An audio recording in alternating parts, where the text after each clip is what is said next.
You ever find yourself standing on the edge of something huge?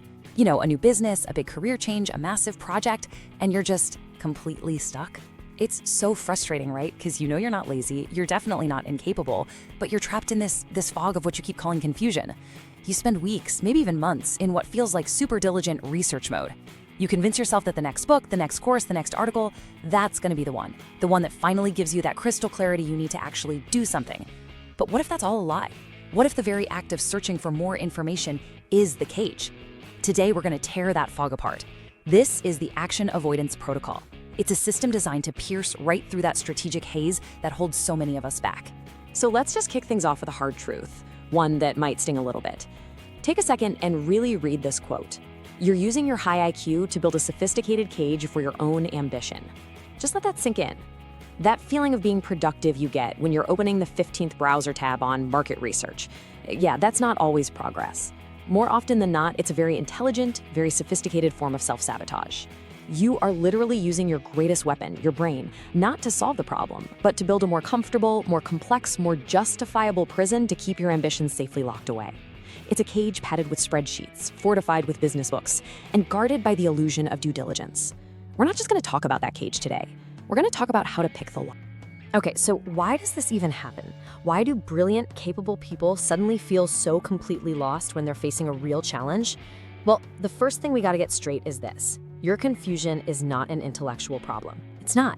It's a biological defense mechanism. It's an emotional state that is brilliantly disguised as an analytical one. When you tell yourself, I'm just so confused about what to do next, what your nervous system is very often screaming is, I am terrified of what's next. Confusion is just the brain's socially acceptable, ego-friendly excuse for fear. It's a choice your brain makes, consciously or not, to avoid the risk, the failure, the sheer effort of the path ahead. It's a strategic retreat that's just pretending to be a thoughtful pause. And this whole defense mechanism, it's fueled by this powerful myth we all get taught, the knowledge myth. It's this really seductive idea that clarity is something you just find out there in the world. That if you look hard enough, you'll discover some perfect piece of information, some secret strategy, some flawless map. And once you have it, the whole journey will just become obvious and easy. Well, behavioral neurobiology tells us that is a complete and utter fantasy. Your brain is not built to have 100% certainty before it acts. Waiting for perfect clarity before you move is like waiting for every single traffic light in New York City to turn green at the same time before you pull out of your driveway. It's a perfect, logical recipe for staying put forever. So here's the absolute game changer. Confusion is a simulation. See, groundbreaking research on something called motivated reasoning shows us that our brain is a master storyteller. It's a prediction machine. And when it predicts that the consequences of an action are going to be painful, failure, rejection, looking stupid, or even just really hard work, it will literally generate a convincing simulation of uncertainty to justify staying put. It manufactures a fog of complexity, throwing up dozens of what-ifs and but-firsts so thick that you feel totally rational for not taking that first step. Your brain's logic is pretty simple, actually. If you're confused, well, you can't be blamed for not acting. It's the ultimate get-out-of-jail-free card for your ambition. All right, so we get the simulation, now we gotta diagnose the actual condition. Let's put on our behavioral architect hats for a second and look at the wiring underneath this feeling. Because when you're stuck, you are not experiencing a knowledge problem. I really want you to burn this into your mind. You are experiencing a neural veto. Your own biology is slamming on the emergency brake, and it just feels like confusion. The fancy term for this neural veto is analytical procrastination. And this name is perfect because it shows you how sneaky the problem is. It feels so productive, doesn't it? Buying those online courses, going to those webinars, filling notebooks with complex strategies. It all has the look of moving forward. But it's actually a really sophisticated form of what psychologists call self-handicapping. You are unconsciously creating an excuse for why you might fail before you even start. By staying in this simulation of research, you never have to face the real-world test.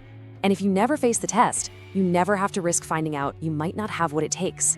It's a way to protect your ego while still feeling like you're working hard. So, does any of this sound a little too familiar? Let's run through the checklist for what we can call the search drive glitch. First, there's that heavy feeling of dread that you tell yourself is just being cautious.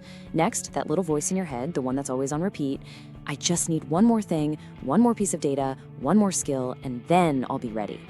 Third, you get this deep research fatigue. You're exhausted from learning, but you haven't actually done anything.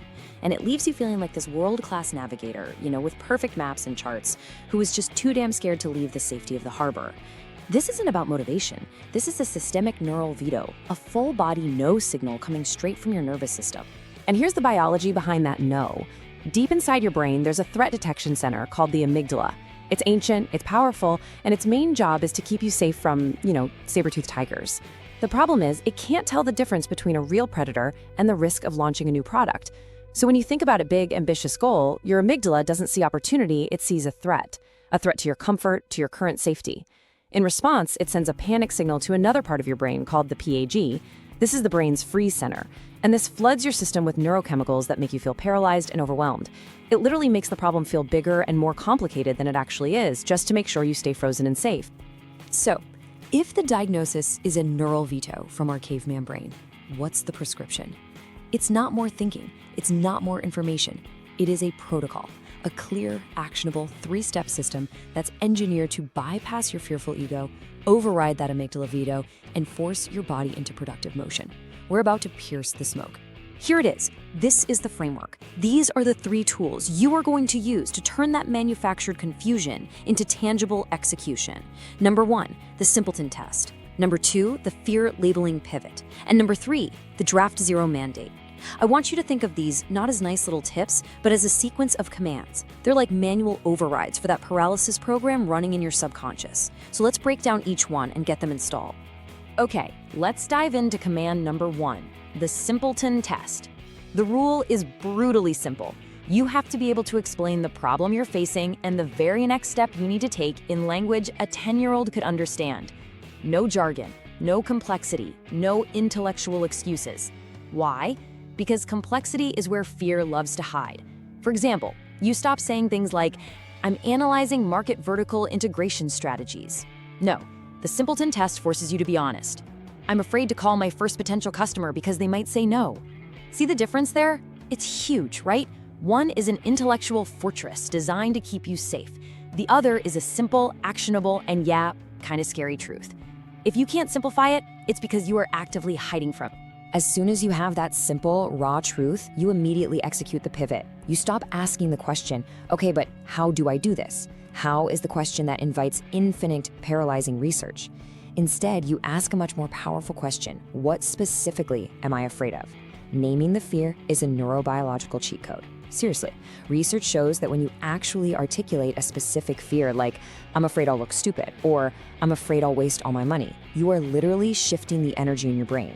You're taking power away from the emotional freeze centers, like the amygdala, and you're redirecting it to your logical, problem-solving do center, the prefrontal cortex. Just labeling the fear is the switch that turns it on. And this right here, this is where it all comes together. The draft 0 mandate. It's the rule of mandatory, unapologetic, imperfect action. The new rule is this. You are forbidden from seeking any more information. No more books, no more articles, no more videos, until you have produced one complete garbage version of the thing you're trying to do. Write the terrible first draft of that email. Build the ugly, broken one-page website. Make the clumsy, awkward sales call. The goal is explicitly not quality. The goal is movement. Any movement. This gives your brain the cold, hard, undeniable proof that you are in motion. And that's the only thing that can truly break the spell of confusion. And what's so wild about this protocol is that when you really practice it, it fundamentally shifts your identity. I mean, look at this. You move from a state of intellectual dishonesty, where you're just using complexity as a shield, to kinetic mastery, where your value comes from your ability to act and adapt. Your mind stops being a passive data warehouse, just endlessly collecting information it never uses, and it becomes an active synthesis factory, creating real value from what it already knows. And maybe most important of all, you stop the pointless quest of trying to find the perfect path, and you accept that your real job is to clear the path, one messy, imperfect, courageous step at a time. So why does this simple 3-step process work so well against our, deeply wired biology? This isn't just some pop psychology trick. This protocol is engineered to leverage your brain's own neurochemistry against itself. Let's look at the pharmacology of action for a second and really understand how this process physically rewires your brain for clarity. So the Simpleton test works because of a process we can call cognitive desaturation. When you're confused, your executive brain is just clogged with what feels like a metabolic smog. It's usually a result of too much cortisol, the stress hormone, which makes it harder to think clearly. You're swimming in the sea of overwhelming variables. Forcing extreme simplicity is like hitting a manual reboot. It just flushes that fog right out. You aren't discovering some new simple truth. You are manually clearing the neural pathways so that the simple truth that was there the whole time becomes visible again. Okay, this next idea is probably the single most important concept in this entire explainer, so please listen closely. Clarity is not a prerequisite for action. Clarity is a result of action. Research on prediction error in the brain shows us that we learn and get clear not by thinking in a quiet room, but by doing something and seeing what happens. Think of it like tuning an old radio. You can't find the clear station by just staring at the dial, right? You have to turn the knob, that's taking an action, and listen to the static, that's getting feedback, to slowly zero in on the clear signal. Your brain is a feedback machine. It can't give you the signal of clarity while you are standing still. It only generates that feeling once it sees you in motion, gathering real-world data. Action precedes clarity, always, period. So what this all boils down to is a fundamental reallocation of your most precious resource, your energy. This slide says it all, really. You stop spending energy on the passive, draining act of searching for the perfect map. Instead, you start investing that same energy in the active, high-return process of building and iterating based on real feedback. You go from stationary to in motion. You stop waiting for clarity to be handed to you, and you start creating it with your own two hands. Theory is great, but execution is what actually creates change. So let's shift from the why to the how. We're gonna walk through a simple, powerful regimen you can use the moment this explainer is over to start piercing the fog in your own life. Today, right now. I want you to burn one number into your brain, just one. That number is 60, and it's not random. It represents your new emergency response system for procrastination. It's the 60-second Simpleton check, and it's going to become your go-to diagnostic tool. Anytime you feel that familiar sticky fog of confusion starting to creep in, you're going to deploy this tool. You give yourself just 60 seconds. And here is the challenge. The very next time you feel stuck, I want you to literally pull out your phone, start a timer for 60 seconds. In that 1 minute, your only job is to answer this single question with brutal honesty and zero jargon. What is the one tiny physical move you're avoiding right now? Not the 5-year plan, not the grand strategy, the next atomic step. Is it sending that 1-paragraph email, making that 2-minute phone call, writing the first sentence of that proposal? Identify the smallest possible unit of forward motion. And once that minute is up and you have your tiny move, here is your immediate, non-negotiable action plan. First, execute the fear labeling pivot. Say the specific fear tied to that tiny move out loud. I'm afraid to send this email because I might get a critical reply. Second, you apply what we'll call the draft zero gate. This is so important. If your brain immediately screams, but I need to read one more article first, you say no. You are now on a data fast. You are banned from consuming that article until you've spent at least 30 minutes working on a garbage version of the email with the bad, incomplete info you already have. This proves to your brain you can act without perfect data. Your new mantra is velocity over perfection. The speed of the move is way more important than the quality of the data behind it. All right, let's bring this all together and just look at the new reality this creates. When you start practicing this protocol consistently, you're not just learning another productivity hack.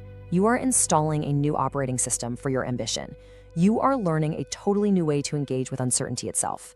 You're stepping into a new normal, one that exists way beyond the fog of your own making. So the big takeaway, the one idea to tattoo on your brain is this: confusion is the name we give to the fear of being wrong. Let's just say that again. Confusion is the name we give to the fear of being wrong. It's just sophisticated avoidance. It's the smokescreen your brain deploys to protect your ego from the risk of your own potential. But once you see it, once you can see the fog for what it really is, it loses all its power. You start to see it not as a signal that you're lost, but as a compass point, a signal that you're standing right at the edge of your comfort zone, and that's the only place growth ever happens. So we're gonna end by reinforcing the biggest idea here. Clarity is not a reward you get for more thinking.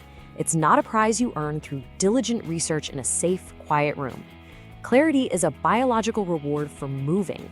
Taking that first small step releases a shot of noradrenaline, a neurotransmitter that focuses your attention and creates a bias towards continued action. It's the feedback the universe gives you after you have the courage to take a step, however small, however imperfect, into the unknown. Your challenge, starting the second this is over, is to stop the search and start the move. So, the final mantra is as simple as it is profound. 4 words: move to find the way. The path does not appear before you step. The path appears because you step. Thanks for diving into this with me. Now, turn this off and go take that first imperfect step.